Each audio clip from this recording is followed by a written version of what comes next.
नमस्ते साथियों, आज हम नेकराम जी की लिखी कहानी सच सामने आ ही जाता है पढ़ने जा रहे हैं। चलिए शुरुआत करते हैं। रात के 10 बज चुके थे। अस्पताल से छुट्टी होने के बाद मैं जल्दी जल्दी तेज कदमों से बस स्टैंड की तरफ चल पड़ा। सर्दी का मौसम था और ठंडी ठंडी तेज हवाएं भी चल रही थी। वहां खड़े एक ऑटो ड्राइवर ने बताया, भाई साहब, आज यहाँ बस नहीं आएगी। क्यों बेकार में खड़े हो? आजादपुर वाले रोड पर एक बहुत बड़ा एक्सीडेंट हुआ है, उसकी वजह से वहाँ ट्रैफिक जाम है। उस ऑटो वाले ने फिर कहा, तुम चाहे तो मैं तुम्हें तुम्हारे घर पर छोड़ सकता हूँ, मैं केवल 100 रुपये ही लूँगा। तब मैंने ऑटो वाले से कहा, मेरे पास तो केवल 10 रुपये ही है।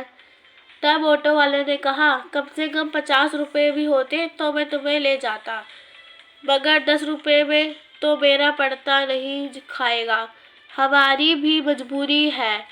तभी वहाँ कुछ सवारी जो बस स्टैंड पर खड़ी थी उसी ऑटो पर बैठ गई और ऑटो वाला उन्हें लेकर चल पड़ा।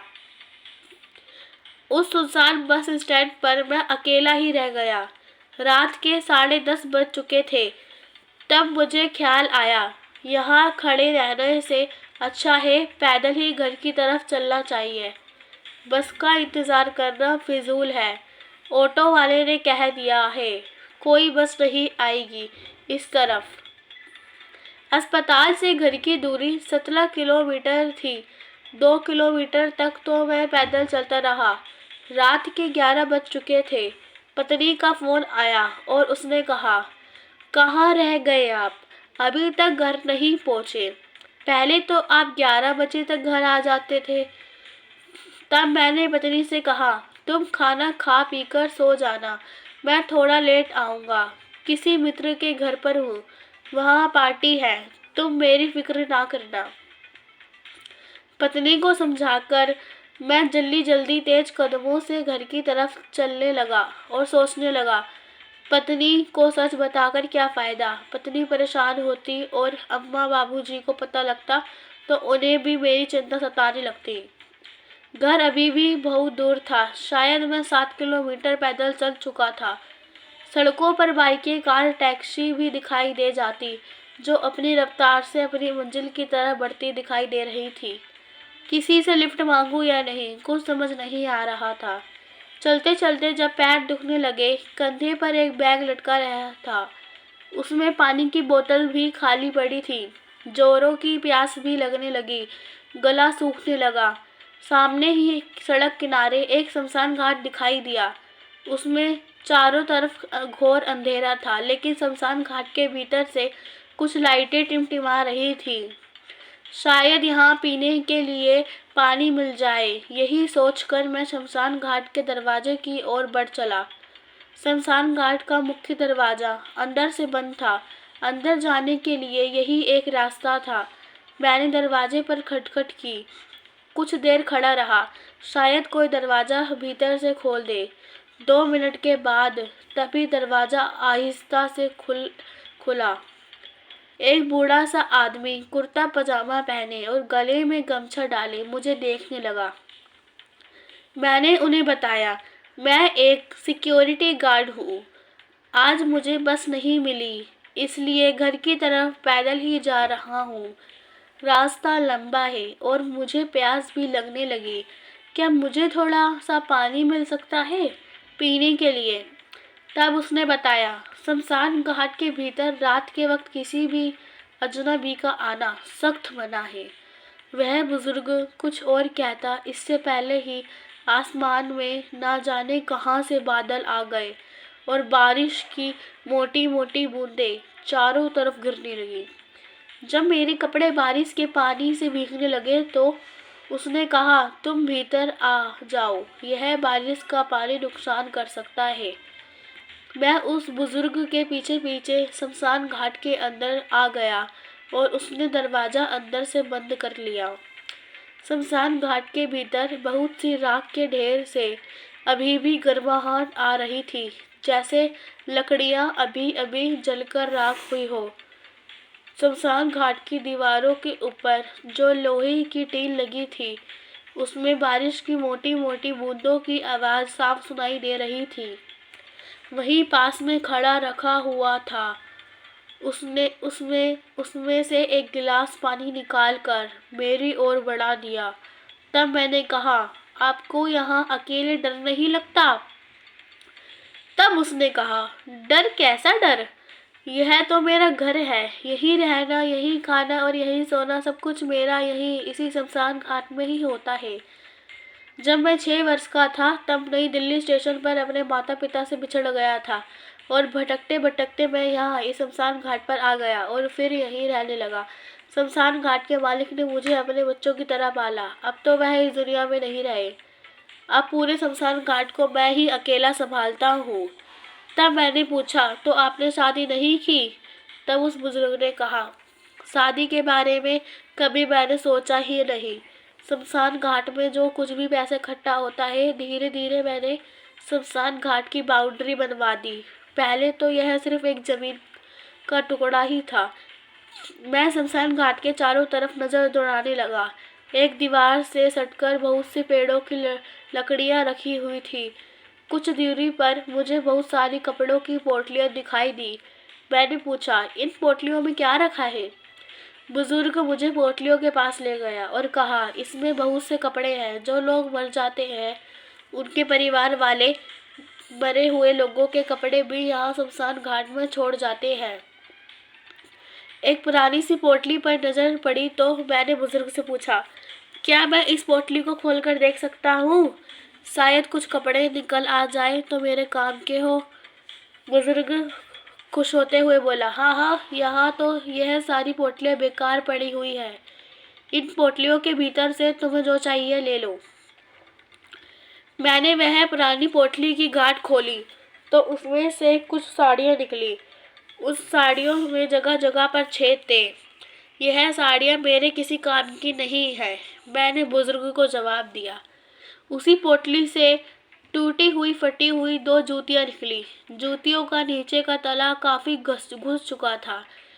उस पोटली के भीतर से एक छोटी सी थैली निकली। जब थैली को खोला तो उसमें बहुत सी दवाइयाँ थी। दवाइयाँ देखकर बुजुर्ग बोला, शायद यह किसी बुजुर्ग माता के कपड़ों की पोटली है। शायद वह बुजुर्ग माता बीमार थी। इन दवाइयों से पता चलता है। उसी पोटली में से एक लाल रंग का पुराना सा स्वेटर निकला। उस स्वेटर के तह के भीतर से एक तस्वीर निकली। तस्वीर एक बुढ़िया की थी। उस तस्वीर में वह काफी दुबली पतली और कमजोर दे रही थी। उस बुजुर्ग ने बताया, इस बुढ़िया की तस्वीर देखकर लगता है इसकी उम्र शायद 80 वर्ष के आसपास थी। शायद बीमार थी, इसी कारण यह मर गई और इसके परिवार वाले इसे इस शमशान घाट में ले आए और इस बुढ़िया को जला दिया।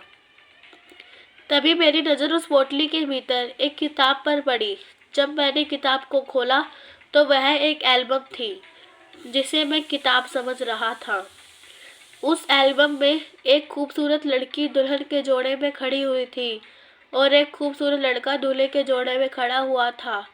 दोनों के गले में गुलाब के फूलों की वरमाला थी। लोग उन्हें आशीर्वाद दे रहे थे। बुजुर्ग ने ध्यान से देखा और मुझे बताने लगा, मेरा अनुमान है शायद यह बुढ़िया की जवानी की एल्बम होगी। देखो कितनी खूबसूरत है। उम्र से लग रही है शायद 18 या 19 वर्ष की होगी। यह इसकी शादी की एल्बम है। हमने एल्बम के पन्ने आगे पलटने शुरू किए। उसकी गोद में एक हंसता खेलता लड़का दिखाई दिया। शायद यह इसका बेटा है। फोटो शादी के 1 या 1.5 साल पुरानी होगी। हमने एक एल्बम को फिर आगे बढ़ाया। उसमें वह 2 बरस के लड़के को गोद में लिए खड़ी है। साथ में उसका पति भी है। हमने एल्बम के और फोटो देखने के लिए एल्बम को और खोलना चाहा। तभी बारिश बंद हो गई। बुजुर्ग ने कहा, बारिश बंद हो गई। अगर तुम घर जाना चाहते हो तो जा सकते हो। मगर मैं उस एल्बम को पूरा देखना चाहता था। बुजुर्ग मेरी भावनाओं को समझ गया और कहा, ठीक है, हमने फिर एल्बम को खोला। उसमें वह लड़की धीरे धीरे बूढ़ी होती जा रही थी और उसके बच्चे जवान होते जा रहे थे। 2 बेटे और 2 बेटियां हमें अगली फोटो पर दिखाई दिए। हमने फिर एल्बम को पलटाया तो वहां पर वह बुढ़िया अपने पति के साथ खड़ी हुई थी, मगर उनके साथ कोई बच्चे नहीं थे। हमने फिर एल्बम को पलटाया तो उसमें वह बुढ़िया अकेली ही थी। बुजुर्ग ने बताया, हमें ऐसा लगता है जैसे इस बुढ़िया ने अपने बच्चों की शादी कर दी है और अब यह अकेली रह गई है और शायद इसका पति भी नहीं रहा। तब मैंने बुजुर्ग से कहा, एक बात है, जब हमने शुरू में एल्बम देखी थी तो उनकी शादी एक कच्चे से झोपड़े की दीवारों के पास दिखाई दे रही थी। जब बच्चे थोड़े से बड़े हुए तो उनका झोपड़ा एक मकान में तब्दील हो गया और जब बच्चे बिल्कुल पूरी तरह जवान हो गए तो उनका मकान काफ़ी बड़ा था। फिर अचानक बुढ़िया के पति की मौत हो जाती है और फिर बाद में इस बुढ़िया की मौत हो जाती है। मैंने बुजुर्ग से बोला, क्या मैं एल्बम की सारी फ़ोटो बाहर निकाल सकता हूँ? बुजुर्ग ने सहमति दे दी और मैंने एल्बम की सारी फ़ोटो बाहर निकाली कर अलग अलग रख दी। उन फ़ोटो को निकालते वक्त एक लेटर भी साथ में निकल पड़ा। जब मैंने लेटर खोलकर बुजुर्गों को सुनाया तो उसमें लिखा हुआ था, मेरा नाम बसंती देवी है। आज मैं 80 वर्ष की हो चुकी हूँ। बड़े दुख के साथ मुझे आज लिखना पड़ रहा है। मेरे दोनों बेटे जतिन और ललित अपनी मर्जी से शादी करके घर में अजनबी लड़कियों को पत्नी बनाकर ले आए हैं। मैं इस शादी के खिलाफ हूँ। मैंने अपनी दोनों बेटियों की शादी अपनी मर्जी से झांसी के गांव में कर दी थी। मेरे दोनों बेटों ने अपनी ही बहनों को घर पर आने पर पाबंदी लगा दी। इस कारण मेरी बेटियों मेरे घर पर नहीं आती। मेरे पति के सारे कारोबार हमारे बेटों ने ले लिए। हमारे पास अब कुछ नहीं बचा। बहुत सालों से मेरे बेटे मकान बेचने के चक्कर में हैं। नशा और सट्टेबाजी में दिन रात पैसा उड़ाते हैं। उनकी पत्नियां भी उनका साथ देती हैं। बच्चे बार बार मकान बेचने की जिद कर रहे हैं, लेकिन मैं मकान बेचकर बंटवारा नहीं करना चाहती हूँ। 2 दिन से मैंने खाना नहीं खाया। मुझे डर है कहीं इस मकान में मेरी कब्र ना बन जाए। मुझे जबरदस्ती तरह तरह की दवाइयाँ लाकर खिलाई जा रही है। मुझे पूरा यकीन है मेरे बच्चे मुझे मार डालेंगे। अगर यह खुद किसी को भी नहीं मिला तो मेरे बच्चों को सजा जरूर दिलवाना। मैंने अपने कमरे के भीतर एक सीसी कैमरा चुपके से लगा दिया है। शायद आज रात को कुछ मेरे साथ गलत होने वाला है। यह खत मैं अपनी एल्बम के फ़ोटो के बीच में रख रही हूँ ताकि यह खत मेरे बच्चों के हाथ ना लग सके। तब बुजुर्ग ने कहा, आगे पढ़ो क्या लिखा है। तब मैंने कहा, आगे तो कुछ नहीं लिखा। तब मैंने बुजुर्ग से कहा, यह बुढ़िया तो मर चुकी है, लेकिन हमें उसकी मदद करनी चाहिए है। तब बुजुर्ग ने कहा, मरे हुए इंसान की तुम कैसे मदद करोगे? मुझे इस